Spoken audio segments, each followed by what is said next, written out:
Amigos, 11:03 en la ciudad de Buenos Aires y esta sección me gusta mucho porque tiene que ver con aprender. Aprender de gente que a veces te puede sorprender muchísimo, como lo que vamos a tener el día de hoy, porque es un trabajo que no te imaginas ni que existe, ni que alguien lo sabe, y mucho menos cómo lo hace, y mucho menos los resultados de eso, que es lo que más me interesa. Así que primero lo voy a presentar a H. Merpert, que es el encargado director de TED por Río de la Plata, donde yo le pedí, charlando con H, le dije: ustedes hacen un laburo que es impresionante, que es el scouting de buenas charlas, de cosas que pueden interesar. Entonces, ¿por qué no pasan por acá y nos ahorramos antes ese scouting que es tan difícil, y a su vez promocionamos una charla que va a estar buenísima o está buenísima? En este caso, creo que es win-win, ganamos todos, y lo de hoy realmente me sorprende y tengo mucha ansiedad por presentarlo. Les quiero... Buen día, H. Buen día, perdón. Se llama H. Buen día, me llamo H.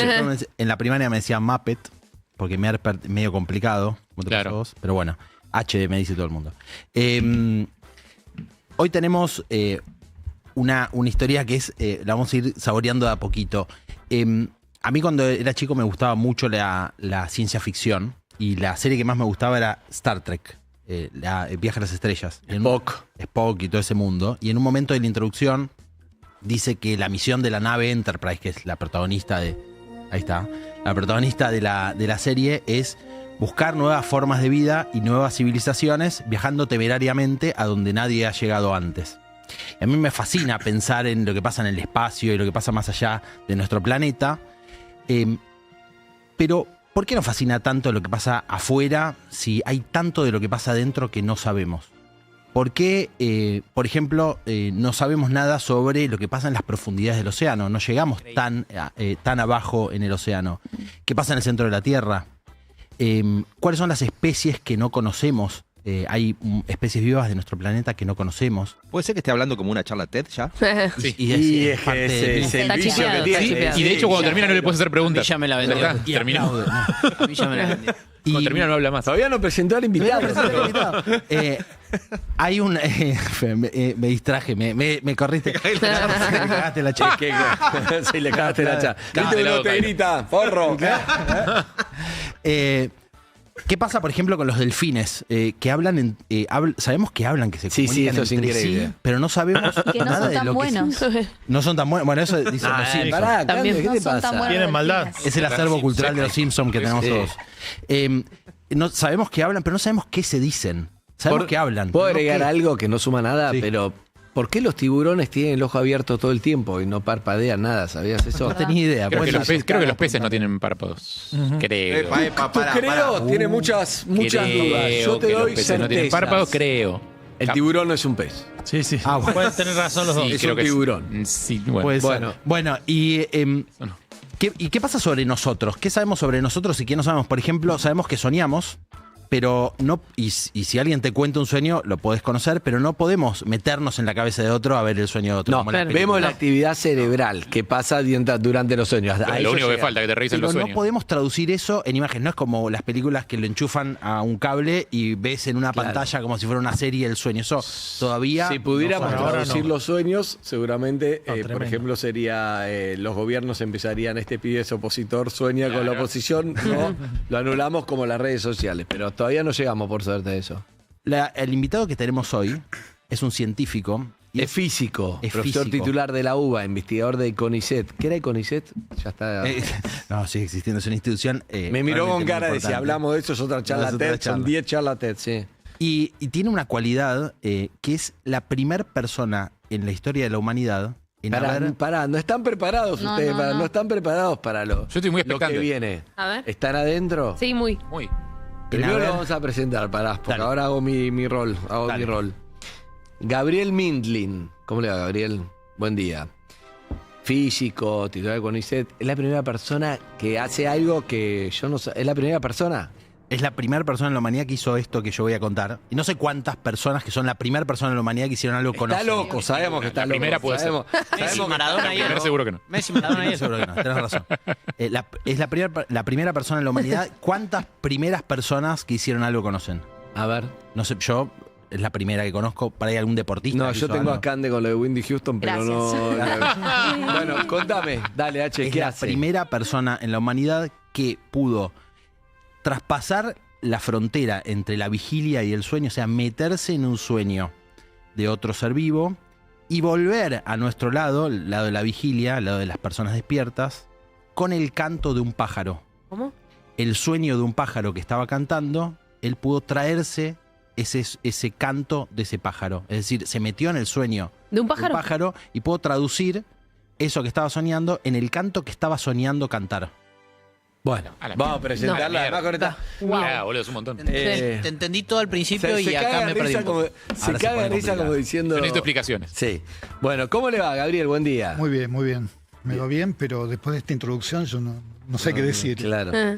Expliqué, no entendimos bien que sabemos que es algo grosso, pero vos tradujiste o supiste qué estaba cantando o en un sueño o qué. Esa parte nos perdimos un poco. Es escuchar con qué estaba soñando un pájaro.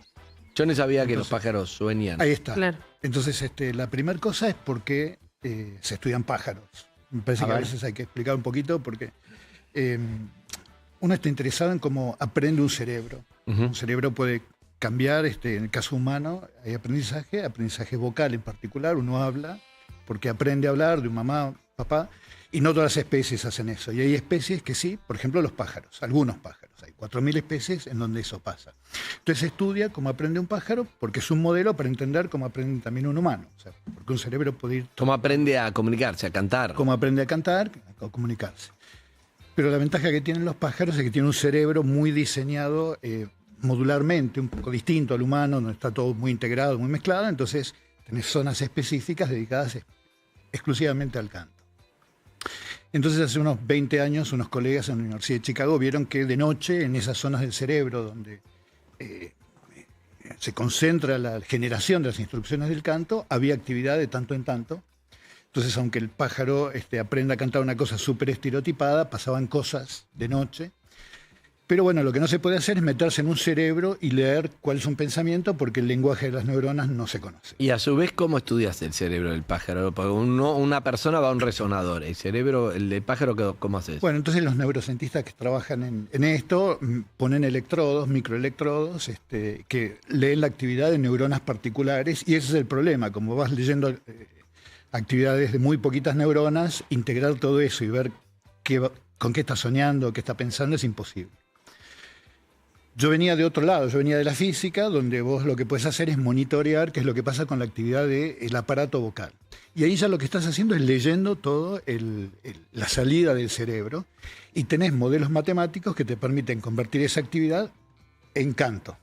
Entonces, la sorpresa fue que esa actividad que existía en el cerebro bajaba hasta esos músculos, y entonces una vez que estaban en esos músculos, las podías convertir en canto, así que un día empecé a conectar esa información que uno registraba de noche en estos modelos matemáticos y empezás a escuchar con qué estaba soñando. Pero es algo así como, a ver si te entendí, es algo así como en la Segunda Guerra Mundial estaban tratando de descifrar el mensaje entre alemanes, suponete los Exactamente. ingleses, para ver que el código exacto, qué código tenía para ver qué Exactamente. se querían decir.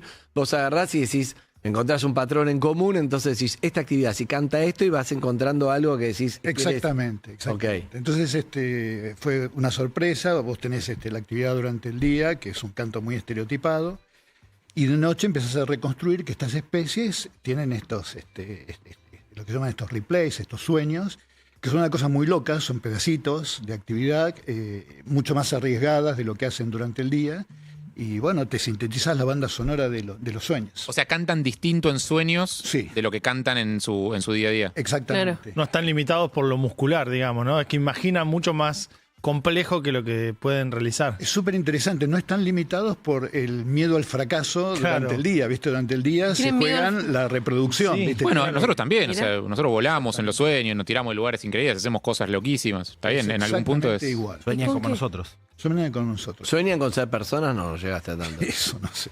Pero ¿Con vos qué sabés- sueñan? Que caminan, ¿no? ¿Con qué sueñan? Te pregunto. Bueno, entonces sueñan versiones de sus cantos, pero más arriesgadas. Es decir, en esa zona del cerebro, en donde lo que únicamente, esa zona está solamente dedicada a la generación del canto. Entonces, cuando se sueña, cuando ves actividad ahí, es algo que está asociado a un canto. Pero la sorpresa es que, por más que la especie, en forma estereotipada, cante siempre lo mismo todo el día, que sea un chingolo, te canta un cantito y te canta el mismo canto todo el día, todo el santo día y toda su vida. De noche, durante su práctica, hace cosas mucho más arriesgadas, cosas que durante el día no intenta hacer. Las mezcla pedacitos, las va combinando. ¿Y por Es como qué no cuando lo practicas. hace durante el día? Entonces, yo no lo sé. Porque no tiene huevo. Yo no lo sé. Justamente, Pero muy bueno. una cosa, digamos, una de las posibilidades es que realmente los tipos se juegan la reproducción en lograr sílabas sexys, que le gusten a las hembras, hacerlas exitosamente y demás. Durante la noche vos expandís tu registro, te animás a cosas más arriesgadas, pero durante el día sos muy cuidadoso. con Lo que seguro. hagas, ¿no? ¿Cuál es la función del canto de un pájaro? Tiene En, dos en la fun- vigilia, digo. Tiene dos funciones, seducir a las hembras, la primera, y después decir, este territorio es mío. ¿Las hembras no cantan?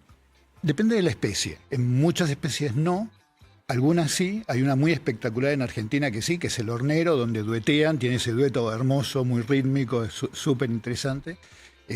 Pero depende de las especies. En general es el macho el que está a cargo de el canto y tratar de seducir a la hembra, y la hembra tiene que leer en ese canto que es interesante del macho. Es Tinder. Claro. Cuando un Tinder de músico, pájaros. cuando un músico, no sé si en algún momento algún Beatles dice, yo me desperté con esta melodía en la cabeza y me senté y salió. Está trayendo, puede ser un chamullo del músico, que queda bien para una nota, pero si es cierto, se está trayendo de un sueño algo así como un ritmo que se animó más audaz. Es muy probable. Es decir, cuando un ave está practicando, practica ritmos y expansiones y combinaciones que no hace durante el día. Así que es un mecanismo que al menos en aves existe. ¿Y algo de la evolución podría salir de un lugar así? Como que un ejemplar de esa especie de ave, por ejemplo, haga después ese canto en la vida real y eso genere como algún cambio en la especie eventualmente, o estamos flasheando? No, es que es así. O sea, vos tenés un montón de especies en donde lo único que vos podés hacer es reproducir lo que tenés genéticamente programado. Pero tenés estas otras especies en donde vos además te aprovechás de los éxitos de los demás. Entonces incorporás los éxitos que no están escritos en los genes, que vienen a través de la cultura, los haces propios y bueno, eso te da ventajas reproductivas. Productivas. Pero a propósito, ¿el canto de los pájaros va cambiando con el correr de los siglos? Entonces, vos tenés los que son fundamentalmente, que tienen una instrucción genética ya programada, tienen la evolución lenta que te da el cambio genético. Pero en los que existe aprendizaje, tenés culturas que evolucionan. O sea, yo hice justamente un laburo en donde me fijé en los años 60, en el Parque Pereira, donde yo vivo cerca de La Plata, un ornitólogo que se quedó varado, tomaba notas manuscritas de cómo cantaban los chingolos de la zona.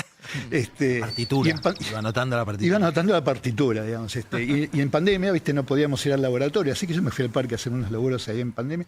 Y diseñamos unos programas de inteligencia artificial para ver si se cantaba lo mismo que en los 60. Y bueno, hay algunos hitazos que sí. No. Claro, Let It Be sigue siendo Let It Sí, Be. sí, hay canciones tres que siguen hitazos que se funcionando. cantan, pero otros evolucionaron. ¿viste? Increíble, está Cambiaron. bueno, está bueno. Para, pregunta, estamos hablando con Gabriel Mitlin, físico, profesor titular de la UBA, investigador de CONICET. Hizo este trabajo. Fanático de los pájaros. Fanático de los pájaros. Hizo este trabajo de qué cantan los pájaros, cómo interpretarlo. Yo te voy a preguntar también, dale. No, esto es, pero como veníamos ya en el plan de flashear con estas cosas, los animales que aprenden palabras, tipo los loros, ponele, que vos les enseñás a repetir una cosa y ya la aprenden. ¿Puede ser que después en sueños sueñen con otras palabras que nadie les enseñó? ¿Tienen capacidad de producir lenguaje o...? La verdad es que no lo sé. O sea, los loros es un mundo Y aparte que estudialo. nunca... No, te doy ¿Por tarea. qué? Andá y ¿Por qué? volvé, contanos. Claro. ¿Por qué es un mundo aparte de los loros? ¿Por qué? Bueno, es que uno no está acostumbrado, pero son 10.000 especies. Claro, Y urraca. cada una es un mundo aparte. O sea, ya cada vez que me metí en una especie, generalmente yo laburo mucho con ornitólogos y biólogos. Yo no soy biólogo, soy físico, me dedico al tema del canto.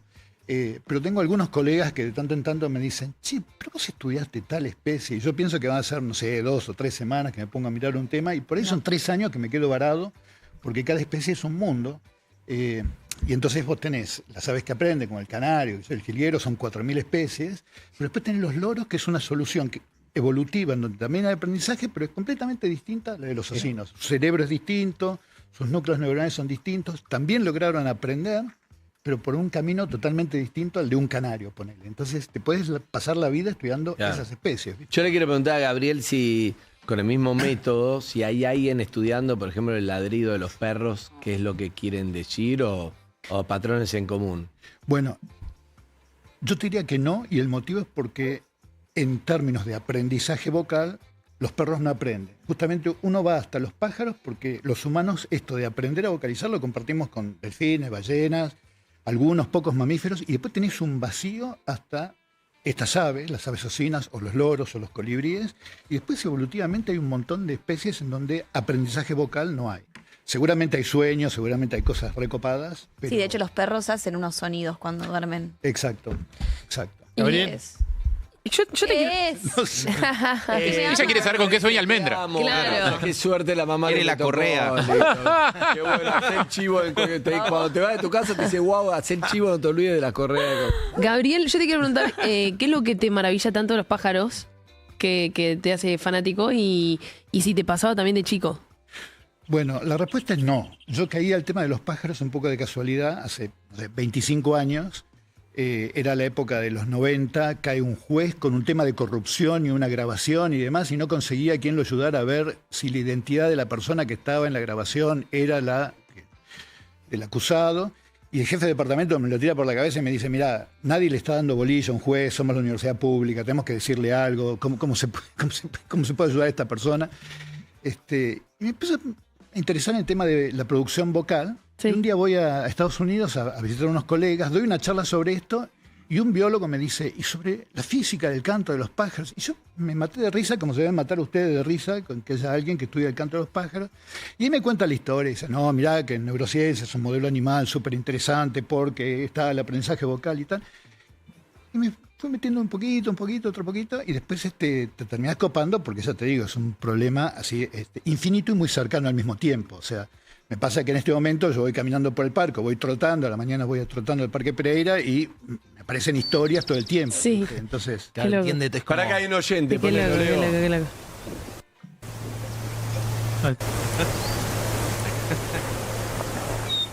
Ahí está. ¿Y cuántos años tenés? Escúchame. Pero qué producción. Gabriel, Programa. en algún sabemos que en general el pensamiento de un científico no hace que de un día para el otro alguien grite eureka por un descubrimiento, pero me imagino que en tu carrera tenés algún recuerdo de algo que te sorprendió, que dijiste, mirá, y saliste corriendo a contárselo a alguien que probablemente no te dio bola, pero ¿cuál? Por eso, ¿no? No sabes lo que encontré. Bien de científico, bueno, pará, vos con los pajaritos todo el día. Pero ¿cuál es el momento en el que dijiste, no puede ser así la naturaleza de espectacular? bueno, la primera vez que se me ocurrió que yo iba a poder sintetizar sueños, fue una cosa un poco así, no buscada. Un colega mío, con el que yo colaboro, de la Universidad de Utah, me dice, che, pero vos sabés que esta actividad en los músculos, este replay en el cerebro baja hasta los músculos, lo encontré anoche, qué sé yo. Y yo tenía, por otro lado, todo el aparataje matemático para convertirlo en canto. Entonces, fueron esos trabajos mágicos en donde la idea viene de una conversación y me llevó media hora poner juntos los códigos. Entonces agarré los auriculares, empecé a pasar la conversión esa y me pasé toda la mañana escuchando con qué soñaba un pájaro. Y lo que me pasaba es que no se lo podía contar a nadie. Me reía solo, ¿viste? Porque decía, no puede ser. Es que en tu familia debe ser raro. ¿Qué andas haciendo? No, estoy viendo qué sueñan los pájaros. Claro. Ah, dice Sí. Gabriel que Es un disco de ¿Pueden Spinetta, ¿no? quedar afónicos? Mis hijos me cargan y yo les digo que estoy muy orgulloso de que les di de comer durante toda su vida estudiando el canto de los pájaros. Sí, claro. ¿Se pueden quedar afónicos? La verdad que no sé. Oh. ¿Y sabés si pueden tener pesadillas? Sí, eso te lo puedo decir. A ver. Porque esto fue súper interesante. En esto de estudiar si los sueños tenían algo que ver con el aprendizaje, se me ocurre estudiar una especie que no aprende. Por ejemplo, el venteveo. ¿Viste? El venteveo, como el hornero, son lo que se llaman subocinos. Entonces, no son del grupo de los que aprenden. Y hacen cosas mucho más aburridas. ¿Dice venteveo o dice bicho feo? Para Bueno. mí esto es te fuiste un fin de semana a un feriado, Sí, te re- levantaste. Bicho feo. Bicho feo, Bicho Es feo. bicho me gusta feo, ¿no? Sí. Bicho feo. Bicho Sí, feo. yo creo. Bicho feo. Bicho está feo. Bueno, y cuando sueña básicamente eso. Que es un bicho que es feo. un bicho feo. Qué vida de mierda. Y no pasaba mucho más. Pero el bicho feo tiene otra vocalización que es muy rara, que lo hace cuando se excita mucho. Que yo, un competidor o se encuentra con una hembra y otro competidor y demás. Entonces hace un trino muy rápido, levanta las plumas en forma muy agresiva. Parece un dinosaurio así de tipo de Jurassic Park. Uno, Se dice uno bicho no lindo. lo ve. Hijo de tigre, dice. Claro. Y entonces, bueno, este becario estaba haciendo eso, en la vida del becario, estaba tratando de ver si soñaban cosas originales y raras como los canarios o soñaba pavadas muy estereotipadas. Pavadas. Claro, si era estereotipado, si había cosas arriesgadas para ver si estas variaciones raras tenían que ver con que aprendieran o no. Y entonces me dice, mirá, grabé la vocalización de cuando el tipo está enojado. Entonces fuimos a las filmaciones en infrarrojo que hacemos de noche para verificar que el tipo realmente estuviera dormido y demás. Entonces ahí estaba el tipo dormido, se veía la actividad muscular de que hace su trino, pero al mismo tiempo, dormido y con los ojos cerrados, levantaba todo su penacho. Mira. Entonces tenía toda la manifestación física de que estaba teniendo una pesadilla de enfrentamiento al mismo tiempo que soñaba con la vocalización. Perdón. Sí, dale. No, quería ver si algún pájaro sueña con cantos de otro pájaro. Ah, eso es recopado. Eso es recopado, ¿no? Todo el resto es una boludez que estuvimos hablando un rato. No, porque sería Está bueno. está un súper sueño bueno. No te aspiracional. lo puedo contestar, no lo sé. pero Entre científicos, Está ¿viste? buena. Ok. Pero, está buena. Te llevas tarea. Me llevo tarea. Gabo dio una charla en TEDx Río de la Plata en donde contó esto en 2020. Y desde 2020 hasta ahora pasaron un montón de cosas, especialmente en el campo que él trabaja, que es la física, la matemática detrás de estos temas. Una de las cosas que pasó es que apareció la inteligencia artificial. Claro. Para los científicos que venían trabajando de una manera, aparece esto, que es como una especie de revolución. Entonces cambia mucho en general en estas disciplinas la forma en la que Le trabajan. mandás el audio del pajarito a ChatGPT y te tiró a la mierda 40 años de laburo estudiando pájaros, ¿no? Más o menos. Y bueno, básicamente la idea es si toda la ciencia tradicional queda obsoleta, porque nosotros antes para predecir cosas teníamos que entenderlas y ahora ChatGPT te promete que te va a predecir cosas sin entender. Entonces la duda es si realmente nos acercamos hacia un modo muy distinto. Pero él se especializa en inteligencia artificial. Ahora ¿querés contar un poquito qué es lo que estás haciendo? Y por ahí una buena manera de acercarse a eso es preguntarte qué significa entender. ¿Qué es esto que vos decís que podés hacer y que por ahí sospechás que la inteligencia artificial todavía no? Bueno, es que entender es justamente formularte una regla, la que sea, y sentirte cómodo con esa regla. O sea, los humanos funcionamos así. Por ahí, si sos científico, te crees en las leyes de Newton, en la física, o lo que sea. Por ahí crees en la astrología y te aferrás a la astrología, pero vos salís al mundo pensando que tenés un modo de manejarte con los demás. Entonces vos entendés el mundo, si tenés una regla, estás cómodo con esa regla. Convenciones. Sí, exactamente. La inteligencia artificial no hace eso. La inteligencia artificial no genera reglas, no abstrae reglas y mecanismos. O sea, se le presentan ejemplos, establece correlaciones de un modo cualitativamente distinto. Así que bueno, sí, sobre la matemática de cómo funciona y justamente las diferencias entre un cerebro verdadero y cómo funciona la inteligencia artificial es algo en que estamos ¿Y en el trabajando futuro hace en qué rato. se va a notar? Mira, yo creo que hoy por hoy se nota en que el tipo de... ¿Es más o menos lo que estamos empezando a ver o para vos en 10 años esto se fue de Mira, control y cambió todo? seguro que va a cambiar todo en el sentido de que hay un montón de trabajos y actividades que se van a hacer con inteligencia artificial. Pero esta inteligencia artificial no tiene una arquitectura neuronal que tenga nada que ver con la arquitectura neuronal de un cerebro verdadero. Nosotros evolucionamos para otra cosa. Evolucionamos para hacernos modelos, hacernos reglas, ver cómo funciona el mundo según nuestras reglas y predecir. Y las aprendemos en 2 o 3 ejemplos. Vos te convencés de 2 o 3 cosas y ahí vas con tu ideología por el mundo haciendo la tuya. La inteligencia artificial tiene otra arquitectura neuronal que fue diseñada para otra cosa, completamente distinta y entrenada con infinitos ejemplos, sobre todo en particular de lenguaje, lo que ya se dijo en el mundo. Entonces, lo que puede hacer una inteligencia artificial es ayudarte infinito en predecir la siguiente palabra que vos tenés en función de lo que se dijo en la historia de la humanidad. Pero no tiene ni a palos el tipo de inteligencia que tiene cualquier ser vivo que evolucionó para vivir en el mundo, encontrar patrones y arreglárselas así. El otro día hablamos que, como la inteligencia artificial no no entiende, o sea, no comprende de la forma en la que comprendemos nosotros. Las preguntas que hoy nos hacemos nosotros sobre estos temas, por ejemplo, todas las que hicimos hoy acá sobre los pájaros, son preguntas que tienen que ver con cómo nos afectan a nosotros, cuáles son nuestras creencias, etcétera. Sin esas creencias, todas esas preguntas serían distintas.